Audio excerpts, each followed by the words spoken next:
One of the most unique theaters of World War II was the European bombing offensive undertaken by the Royal Air Force Bomber Command and its Commonwealth Air Forces from Canada, Australia, and New Zealand, along with the United States Army Air Force. What set this theater apart from Army and naval campaigns was the almost unbearable stress of these extraordinary swings from fun and safety on the ground to stark terror in the air night after night, or day after day for Americans. The constant and relentless struggle to control overwhelming fear ground down air crews to the point of mental and physical exhaustion. Most were age 18 to 22, little older than boys. Comparatively few broke down under the strain, although many bomber aircrew members suffered severe post-trauma stress disorder, or PTSD, long after the war. The experiences of American and RAF aircrews were different, but they all shared the same dreaded odds of survival, less than 50%. The worst of any military service among the Allies. RAF Bomber Command had over 55,000 fatalities, of which about 10,000 were Canadians. The Butcher's Bill. RAF bombers flew raids in daylight at the beginning of the war, but switched to night raids in 1941 for better protection after suffering very high losses. The Americans flew in daylight, sustaining brutal casualties on long raids deep into Germany until arrival in numbers of the superb British-American P-51 Mustang fighter in early 1944. The RAF's main four-engine heavy bomber was the Avro Lancaster, with its massive bomb load capacity, while the Americans relied on the B-17 Flying Fortress, bristling with armaments. One of the most audacious and successful operations of the war was the famous RAF Dambuster raid in May 1943, using the bouncing ball bomb that breached two large German dams and flooded the Ruhr industrial area, Germany's military forge. In October 2023, a group of 12 from the History Boys Book Club took a remarkable tour visiting numerous British and American airfields and museums to learn more about the world these young men inhabited in the 1940s. It was an incredible once-in-a-lifetime experience. This video is about that trip. I hope you enjoy.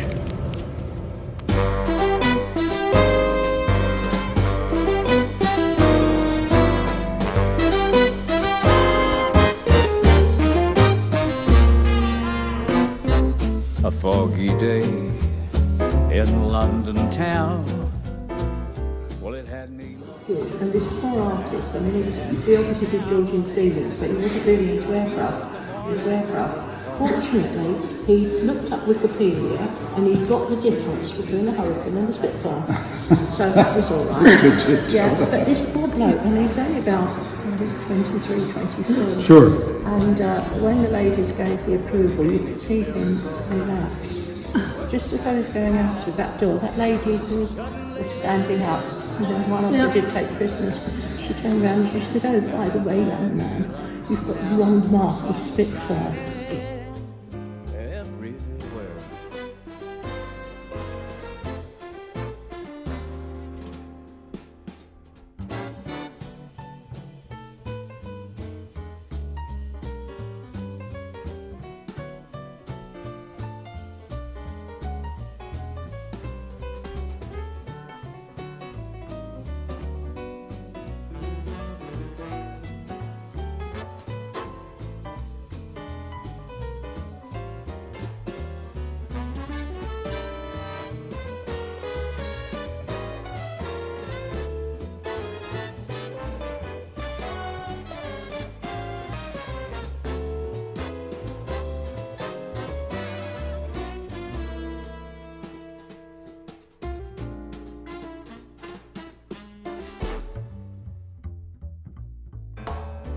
Foggy day in London town.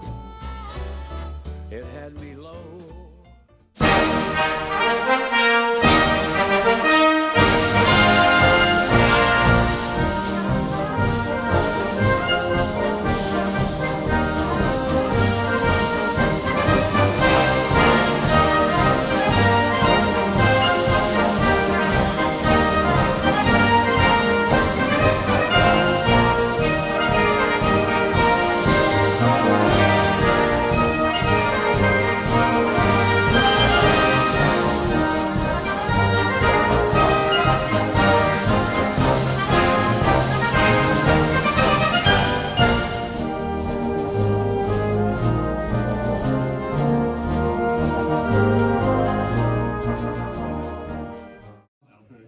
Hello. You didn't even participate today. You're excluded. Donna, hello. Peter, Great day, Al. Well Rob, done. Thank you, Al. Barry, Two thumbs way up. Andy, and the intent is to get Andy very drunk tonight. Marlene, Mark, Donnie, Rob, and what's her name? I don't know, I forgot.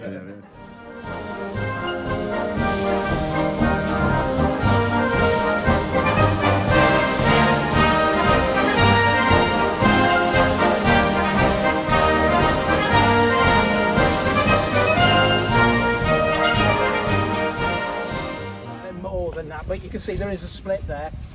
And it's the same on that B-17. Yesterday, I told you there was two pilots who were officers. There's a nav who's an officer, and there's a bombardier who's an officer, and the rest are all sergeants and up. It's the same. It's not in rank, but it's the same kind of split in responsibility. My understanding is towards the end of the war, they commissioned all the members of the Air Force. No, the RAF never did that.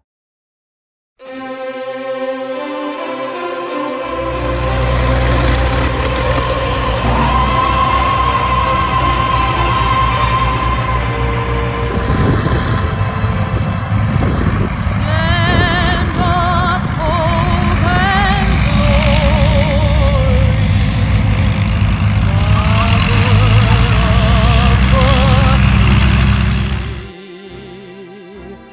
how shall we extol thee, who are born of thee?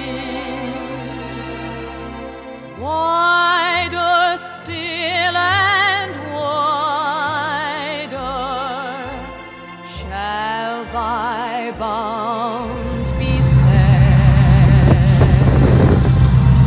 God who made thee mark, Currently, X-ray. Landing instructions, please. Over. who made thee Concrete X-ray, this is Silkshin. You are number 2 to armed. Runway 20, QFE 1023. Look out for number 1 ahead of you on 3 engines. Change to channel B, over. God who made thee mark. Subject uncommonly, X-ray. Understood. Number 2 to land at runway 20, QFE 1023. Over channel B.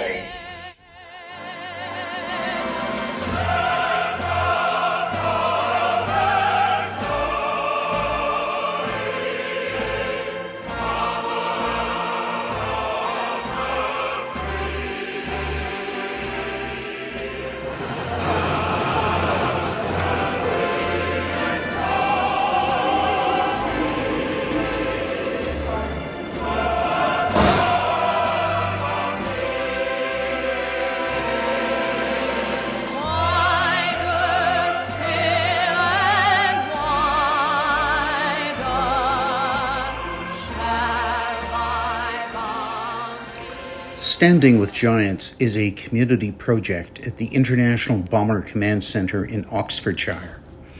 This installation is in recognition of the 80th anniversary in 2013 of the famous Dambusters raid, when 133 men from 617 Squadron flew to the Ruhr Valley to breach the Mone and Eder dams. 53 men lost their lives in the raid.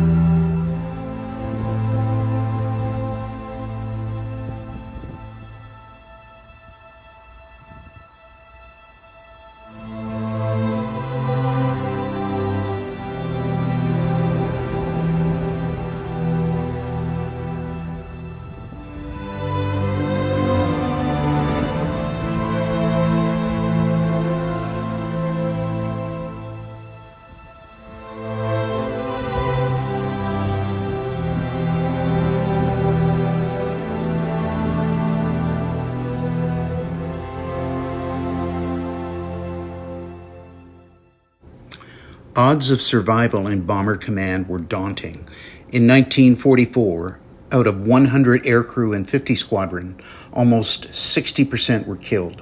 6 were POWs, 5 evaded capture, 5 were wounded, and 25 completed their tours unscathed physically. Mental health was another issue, since many suffered PTSD well after the war. During the winter of 1944-45, Nazis deprived the Dutch of critical food supplies, resulting in mass starvation in what was called the Hunger Winter. Realizing that so many people were close to death, just as the European war was coming to an end, the Allies negotiated a ceasefire starting April 29th with the German occupying forces in Holland in order to stage Operation Manna, a massive airdrop of food by RAF and US Air Force bombers. Lancasters across Lincolnshire flew 3,100 flights, dropping nearly 7,000 tons of food aid in 10 days.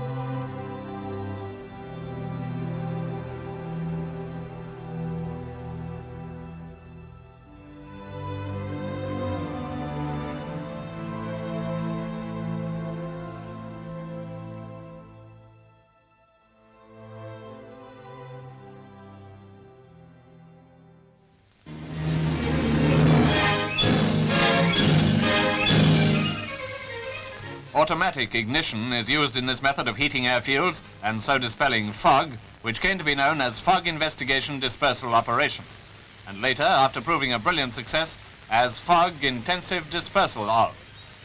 In either case, FIDO for short. Within about a quarter of an hour, fog clearance is achieved. At first, there's some smoke, but that clears as the petrol vaporizes. When we consider on how many days of the year in this country airfields have been fog-bound in the past, it's obvious how important FIDO is. The device may look simple enough, but it was only perfected after intensive investigation and experiment.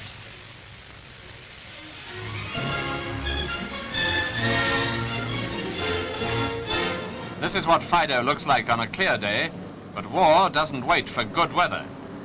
A notable occasion when it proved invaluable was during the days of the Rundstedt offensive, when weather conditions might otherwise have prevented the heavy air support needed at the front. FIDO, installed on many airfields throughout the country, was continually being called upon to make takeoffs and landings possible.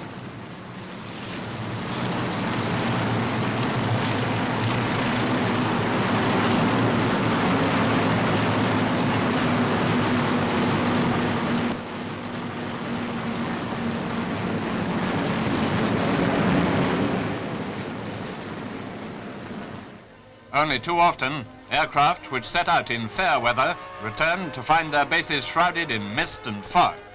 And until FIDO was perfected, no method had so well succeeded in making landings safe. As in the case of the Mulberry Harbours and Pluto, FIDO was the product of British invention and skill. These pictures show the installation by daylight, but of course it was constantly in operation at night as well, from the winter of 1943 onwards.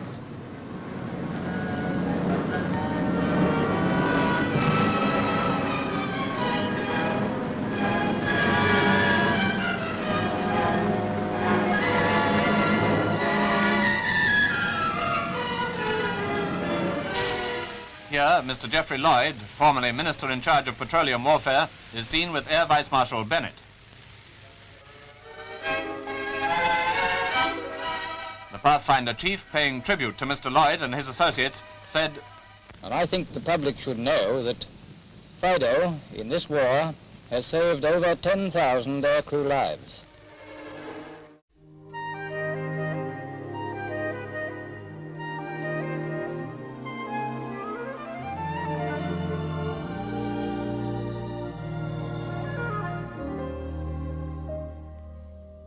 That certain night the night we met, there was magic abroad in the air.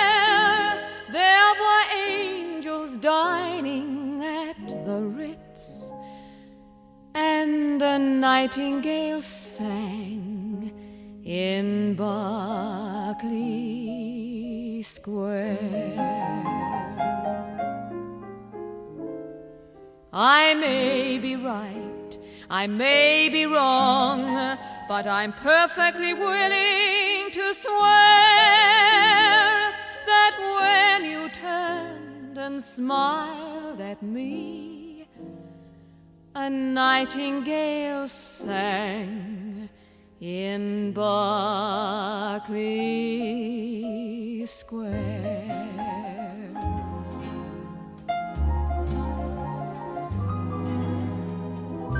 The moon that lingered over London town, poor puzzled moon, he wore a frown. How could he know we two were so in love? The whole darn world seemed upside down. The streets of town were paved with stars. It was such a romantic affair. And as we kissed and said goodnight, a nightingale sang in Berkeley Square.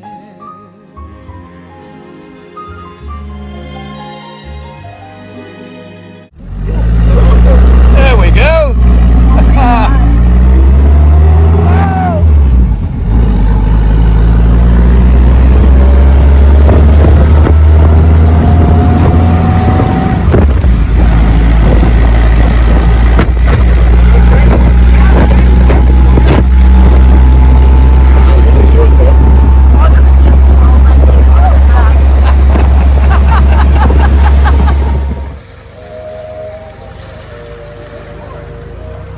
Sorry.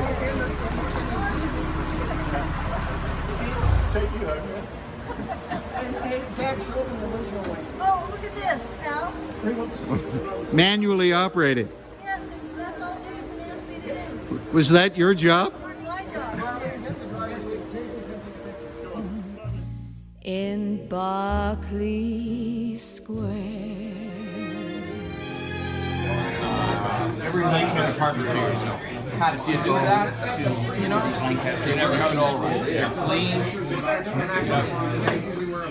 Frankly, I look for All depends. All depends on the time of the war. Sure. There's no Lancaster finishing school in 1942. By 1944. I know, 'cause I was there that night in Berkeley